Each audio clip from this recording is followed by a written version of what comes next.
falou parabéns pela ótima discussão, participem sempre, a gente adora ler o comentário de vocês. Mas vamos falar agora sobre a outra crise diplomática, que tem muita ligação com tudo isso que a gente estava falando, relacionada à Argentina. Só para trazer um rápido retrospecto, no dia 25 de julho, o Javier Milei foi à convenção do PL, que oficializou o Flávio Bolsonaro como pré-candidato, e nessa ocasião ele fez um discurso, chamou Lula de presidiário, falou que Alexandre de Moraes, ministro do STF, era um cabeça de lixo, depois que ele negou a sua visita a Bolsonaro. Isso levou Itamaraty a convocar o embaixador do Brasil na Argentina, o embaixador argentino no Brasil para tratar dessa situação. Depois houve uma escalada, porque Milei continuou dando entrevistas, uma entrevista chamou Lula de ladrão e corrupto, disse que ele não é inocente, também falou que ele foi liberado das condenações da Lava Jato por uma falha no processo jurídico. E aí, quando ele foi questionado sobre isso, ele falou que agressivo é alguém que rouba, e ele falou que é muito mais leve chamar um ladrão de ladrão do que o próprio ato de roubar. Então ele defendeu ainda a posição dele de ter chamado Lula de ladrão. Lula ignorou inicialmente, depois falou que não falou nada, porque a relação dele com a Argentina é uma relação de chefe de Estado com Estado, e ele falou que o cara fez cara feia, eu faço cara bonita, o cara demonstra ódio, eu demonstro amor. E aí veio a medida diplomática mais concreta nessa terça-feira, quando o Brasil anunciou que vai reduzir a sua presença diplomática na Argentina, e é a primeira vez na história recente aí dos países em que isso acontece. Então, o embaixador brasileiro em Buenos Aires não vai voltar ao posto, ele que já tinha sido chamado a retornar a Brasília, e o embaixador da Argentina em Brasília, o Daniel Raimondi, deixa o Brasil também retornando à Argentina. Lori, como você vê essa mudança na relação diplomática entre Brasil e Argentina? Você acha que foi a medida correta, essa atitude tomada pelo Brasil, essa redução da presença diplomática, reduzir essa relação aos encarregados de negócio, ou você acha que foi uma reação exagerada? Bom, na época do absolutismo francês, né, os monarcas eram representados pela frase «L'État, c'est moi», «L'État, c'est moi», o Estado sou eu. Né? Foi o que o presidente Lula fez, né? Porque se você briga com o presidente Lula não responde pessoalmente, mas arrasta a democracia, a diplomacia brasileira para a briga. Né? Então, o Brasil adotou a atitude oposta da Argentina. No caso da Argentina, é o presidente Milei que ataca pessoalmente o presidente Lula, mas a diplomacia argentina mantém os canais profissionais, diplomáticos, normais das relações.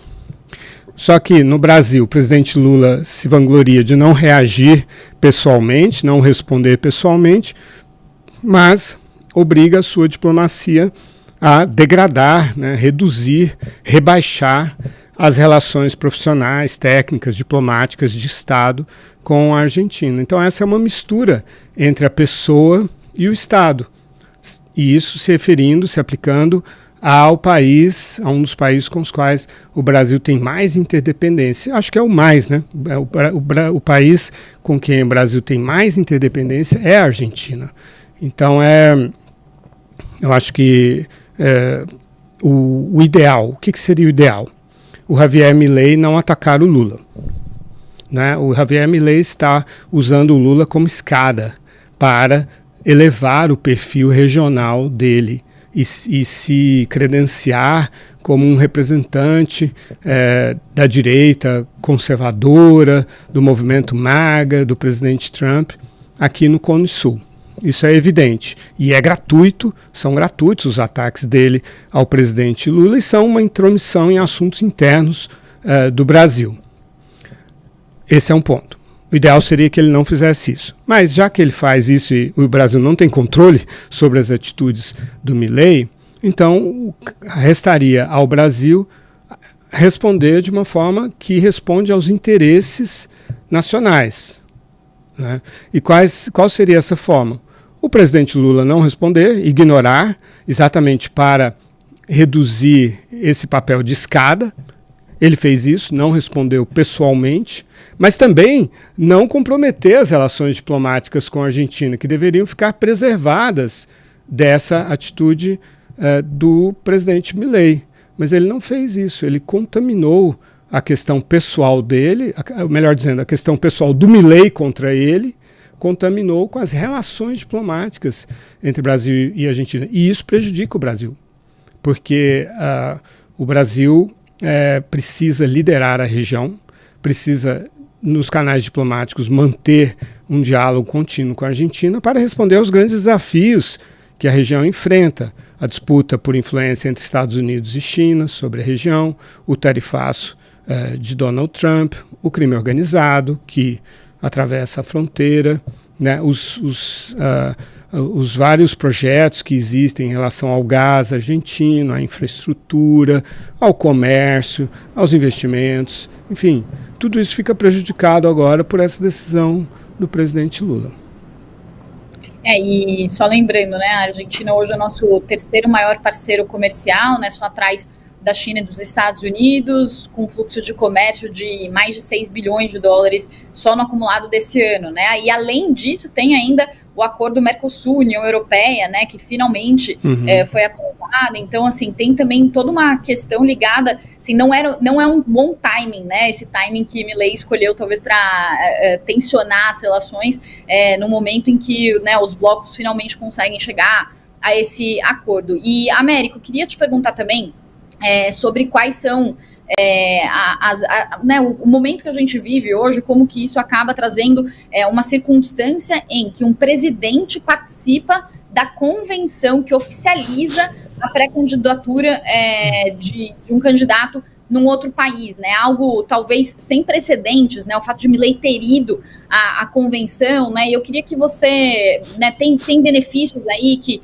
são associados a essa postura de Milei, ele que conseguiu já uma linha de crédito do governo americano ali de 20 bilhões de dólares no ano passado, antes das eleições legislativas de meio de mandato, também com esses ataques ao presidente Lula, ele chama a atenção talvez de Marco Rubio, dessa ala mais ideológica do Departamento de Estado americano, mas por mais que ele colhe esses benefícios, talvez econômicos, até práticos com os Estados Unidos, essa aproximação ideológica com o Departamento de Estado dos Estados Unidos, eu queria que você dissesse se você acha que também existe um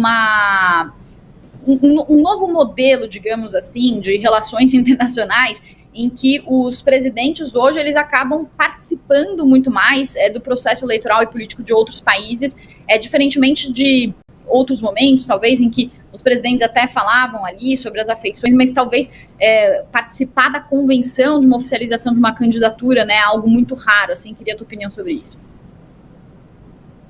Esse é um ponto fora da curva, Pri. Uma questão é um presidente se manifestar sobre se ele prefere determinado candidato em outro país. Eu acho que isso não deveria ser feito, porque a gente tem que colocar, obviamente, em primeiro lugar os interesses nacionais. Então, por exemplo, já critiquei aqui várias vezes a postura do presidente Lula durante as eleições dos Estados Unidos de ter dito que ele preferia a Kamala Harris vencendo as eleições do que o presidente Donald Trump. Ele não precisava ter falado isso publicamente, não venceu nada com isso. Mas essa, sim, é uma tendência que a gente vê cada vez mais. Dos presidentes se manifestando sobre as eleições em outros países, mas se manifestando dessa forma, quando são perguntados, quando tem uma entrevista, ou quando faz algum tipo de discurso. Tem dois grandes pontos fora da curva aqui. O presidente Donald Trump, que faz isso o tempo inteiro, dizendo, inclusive, que não reconhece determinadas eleições, que quer esse determinado candidato, atacando outros candidatos na reta final das eleições. Então, ele faz isso, por ser o presidente Donald Trump, e segundo, por ser o presidente dos Estados Unidos, que é o país mais importante do mundo, e um país que interferiu historicamente na política de dezenas de países, como a gente viu, e nem sempre dando os resultados que os americanos gostariam, como, por exemplo, no Afeganistão, que o Lorival conhece tão bem, por exemplo.